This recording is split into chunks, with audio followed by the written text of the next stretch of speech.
காலையிலேயே வழக்கம் போல நம்ம மீன் அண்ணன் மீன் கொண்டு வந்திருக்காங்க. மழையில அழகா ரெயின் கோட்லாம் போட்டு சூப்பரா வந்திருந்தாங்க. என்ன மீன் கொண்டு வந்திருக்காங்கன்னு பார்க்குறீங்களா? ஆமாங்க. குட்டி குட்டி அயில மீனு, கோவாஞ்சி, தெரச்சி மீனு, அப்படியே பார்த்தீங்கன்னா, பிள்ள சுறா மீன் கொண்டு வந்திருந்தாங்க. அப்படியே சுத்தி வளைச்சு பார்த்துக்கிட்டு நான் இந்த அயில மீன தான் வாங்கினேன். குட்டி குட்டி மீனா இருந்தாலும் கொஞ்சம் நெறைய கிடைக்கும் பார்த்தீங்களா?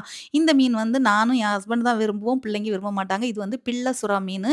இது உடம்புக்கு ரொம்ப நல்லதுன்னு சொல்லுவாங்க. ஆனா தோல் மட்டும் உரிக்க கொஞ்சம் கஷ்டமா இருக்கும். அந்த அண்ணன் உரிச்சு தரேன்னு சொன்னாங்க. இருந்தாலும் வேண்டான்னு விட்டுட்டேன். சரி, சரி நீங்க வாங்குனது இருக்கட்டும். என்னோட பங்க தாங்க அப்படின்னு சொல்லிட்டு ஒரே சத்தத்துல கேட்டு வாங்கியாச்சு பார்த்துக்கோங்க. அந்த ஆளு அந்த மீன் அண்ணன் 2 மீன் போட்டு குடுத்தாங்க.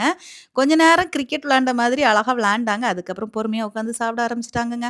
அப்படியே மீன வாங்கிட்டேன். பாருங்க என்ன மீன் வாங்கியிருக்கேன்னு அயில மீனு தான். அயில மீன்ல ஒரே ஒரு மீன் வந்து கண்ணங்குழி சல 2க்கும் பெரிய வித்தியாசம் இல்ல. இதுக்கு வந்து வால் பக்கத்துல பார்த்தீங்கன்னா, லைட்டா ஒரு முள்ளு இருக்கு பார்த்தீங்களா?